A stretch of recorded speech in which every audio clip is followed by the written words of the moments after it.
Hi YouTube, this is Tina and welcome to my channel or welcome back to my channel. So today is a special edition.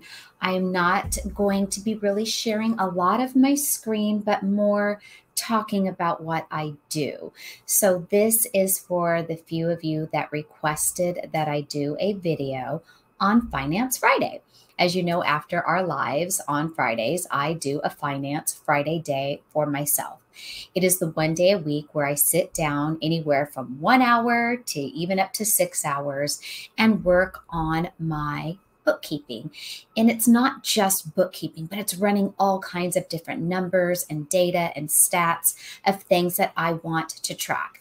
And I am in no way at all some budget money guru at all. But these are things that I have tracked from my business, that I do track from my business, so I can see where I need to improve, where I'm growing, etc. So with that, let's jump right into what I do. So the first thing that I do when I sit down at my table on Finance Friday is I have all of my papers that have piled up on my desk through the week. It could be supplier catalogs that have come, just the regular bills, junk mail that I didn't throw away, receipts from the stores that need to be scanned, just anything that has piled up on that table.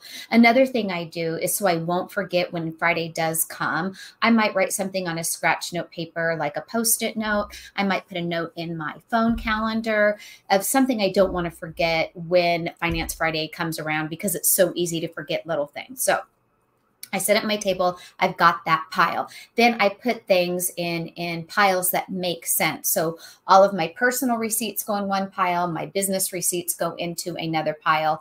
If it is vendors' catalogs or little brochures or little mailers that I want to look at, a discount for Kohl's, anything of that nature, I put that kind of in a pile. So that way they're categorized, because I like to focus on one pile at a time. Then what I do is I open up, and I'm going to skip over my personal finances. We're only going to discuss Amazon. So then what I do is I open up an app on my phone called HubDoc. So I have HubDoc free through my Xero account. And what HubDoc does is it allows me to take a screenshot or a picture, if you will. And this is what the HubDoc website looks like. And like I say, it comes with Xero. This is the name of the bookkeeping deal I use. So if you happen to need a software and you don't use QuickBooks and you want Xero, it's basically the same thing. It comes free. This comes free with it. You can purchase this. I don't know if pricing is here. I want to say it's $12 a month to purchase HubDoc. What you do is you take a picture with your cell phone through your HubDoc app of your receipt or invoice that you have that's paper, and the photo uploads into your HubDoc account. It dates it. It automatically recognizes the date, the amount, and what store it is, and it stores it as if you've scanned your receipt on the computer. HubDoc also allows me to then go through my email account, which is what I do next. I do that once a week, and I can send from my email account directly into HubDoc my receipt. That is one thing that you can do, is HubDoc for your receipts. Another option that you could do for your receipts is Google Keep. Google Keep will take pictures, and it's absolutely free to use Google Keep. And this is an example of a very old Google Keep account that I was sharing with Lucy. And so here you can see it's keep.google.com, or you can just type in Google Keeps. And for instance, these were sorted by store, and you can see that there are pictures in here. So you can take pictures and you can add it either to a store, to a year, to a month, whatever you wish to do. And that will allow you to save receipts that way if you want to. Once I am done taking the photos of my receipts, I then put them in a file folder by month. So all January receipts for the month of January, they just go in this folder after I take the photo. The process of me downloading these email templates into HubDoc and taking my photos of the receipts is a matter of minutes. It is not a big time requirement to do that. The nice thing about HubDoc, or even Google Keep for that matter, if that's something you would like to use, is let's say you're fighting an IP complaint with Amazon and you need to prove an invoice or a receipt. Sometimes you're not sure what month you bought it in. You have an idea and you maybe don't want to dig through your folder or your envelope that you're keeping your receipts in. I can go in to HubDoc and type in the name of the store and it'll pull up all of those receipts and I can quickly find them that way. With Google's Keeps, you could do the same thing. You could look at your photos by month, by store, however you want to organize things and quickly pull that receipt. And then you can upload it into Canva, annotate it for Amazon, whatever you want to do. The next thing that I do is I have a Google spreadsheet that I can't really share with you because of my own personal information on it. But I can tell you what I track.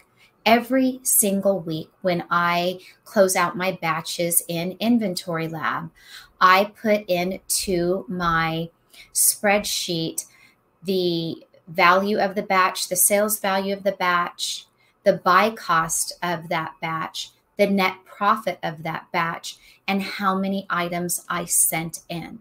I track every single shipment for that. At the end of the month, I put on another spreadsheet that tracks all of my numbers, what the total units I sent in for the month, the total sales value, the total buy cost, the total net profit that I sent in to Amazon on every given month. That also takes a minimal amount of time, and it's so much easier to keep track of your numbers than at the end of the month because you already have put this into your spreadsheet on a weekly basis or a daily basis, however you want to track your Inventory Lab shipments. So then that gives me an average sale price of an item, an average profit of an item, and an average cost of good for the items. Because what I then do at the end of every month, I go into Amazon and I get from the business reports. In your Amazon account, you can go to reports and business reports, and you can organize it. There's a search bar in there where you can put from this date to this date. So it's not like you have to do it on the very last day of the month. You can go back and put the dates in for whenever you want to. And so I go into Amazon, I get my total sales for Amazon for the month. And so I know how many items I sold that month, the sales value of the items that month. And that will then at the end of the month give me that average sales price, average profit per item. And then I know what my average cost of goods are because I track that through Inventory Lab. That is the second thing that I do. When I do have debt, I only do debt very short term. It's usually during Q4. I track that debt, what I pay on it. So that way I don't really carry debt over. Another thing I like to track is my storage fees. In Inventory Lab, under your reports, you can type in what you spent on storage fees because Inventory Lab is tied to our Amazon accounts. So you can go in to Inventory Lab and you can pull your storage fees. You can pull what you paid for advertising campaigns for the month, and I pull those numbers out as well. I also check my advertising campaign spend. What did I spend? What was my return on that investment? I check my advertising campaigns on a weekly basis to see if there's any new products that need to be added to my all SKU campaign. I check my spend every week to make sure I'm not spending too much. And I dive into my advertising campaigns. That would be a whole nother video. I also track the labor, and the labor for my Amazon account is what I pay myself. I call that labor. So I call that a labor expense. I track other incomes because I also sell on eBay and Etsy, and I do make money through Amazon coaching. So I also track those expenses as well. I track my IPI score on Amazon, And I also track my suppliers. So in Inventory Lab, I will look at my suppliers and I will see in my report section, because you can track in your Inventory Lab account, you can, under reports, see supplier profitability, ASIN profitability, and I will check those every single month, and also check to see if I need to replenish any of those. So you can sort your ASIN profitability by which items made you the most ROI, the most profit, how many units you sold. You can organize that within Inventory Lab, and then I will see how many did I sell compared to how many are on hand. And I use that data to let me know, do I need to order more units than I had ordered in the previous month? Do I need to not make an order this month, or do I need to cut my ordering in half? And I do this so I never run out of stock of the items that I continue to sell over and over. At the end of every month, I also go into my Inventory Lab account and I go under reports and I choose inventory valuation. Inventory valuation report lets me know the value of the inventory that I currently have in stock at Amazon. It lets me know how much is inbound, how much is at Amazon, how much is merchant fulfilled. It gives me the total value of my inventory at Amazon. And what else do I track? I'm trying to keep track of all the things. Oh, I also every week go into Be Cool and I see, is there anything I need to reprice? Do I need to put it on a different repricing campaign? And if I'm not selling these items and I have a lot in stock, do I need to run an advertising campaign on these items? That is something else that I check when I do my finances on Fridays. So what I do then monthly is I have for January, February, March, throughout the year, I have my month end where I have the total items I sent in that month. And what I like to do is if I sent in a total sales value of, $10,000, I also want to know how much did I sell the following month. Is my sell-through rate good? And that is something else I track. I also track all of the tools that I pay for: Be Cool, A2X, Zero, my Bookkeeper, Inventory Lab, Keepa, my business insurance, my annual LLC. All of these things are a monthly spend, and I make sure that all of these are paying for themselves. And if they're items that I pay annually, like I pay Inventory Lab annually, I pay for my LLC annually, my business insurance. So anything I pay for annually, I divide that by 12 and I pay an envelope the amount of that money. So at the end of the year, when that bill comes due, I have that money ready to go to send in to Amazon. I think I've covered everything that I do on my Finance Friday, aside from, of course, paying bills too. I try to pay most of my bills with my American Express credit card. Anything that is on an auto pay gets auto paid through my American Express credit card. I do that to earn my free points for travel, and I've made a video on that as well. It also then eliminates the amount of bills I have to pay with my Amazon account because I just have one big bill at the end of the month to pay, and that's my American Express card.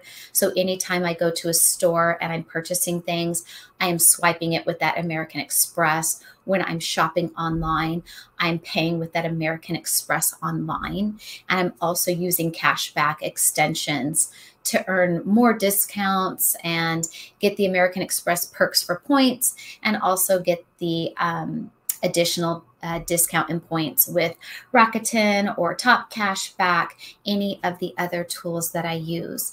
So I know this was a long-winded video, but it was requested. And so I did want to share with you what I did when I sit down and I do my Finance Fridays. So I hope you find this video helpful. If you struggle with paperwork or organizing what you do, reach out. I can probably get you a copy of the spreadsheet that I use. And I also do one-on-one coaching that you are always welcome to book with me. I appreciate you for watching. Please comment below and tell me any tips that you have or things that you do for your business paperwork that I left out of this video.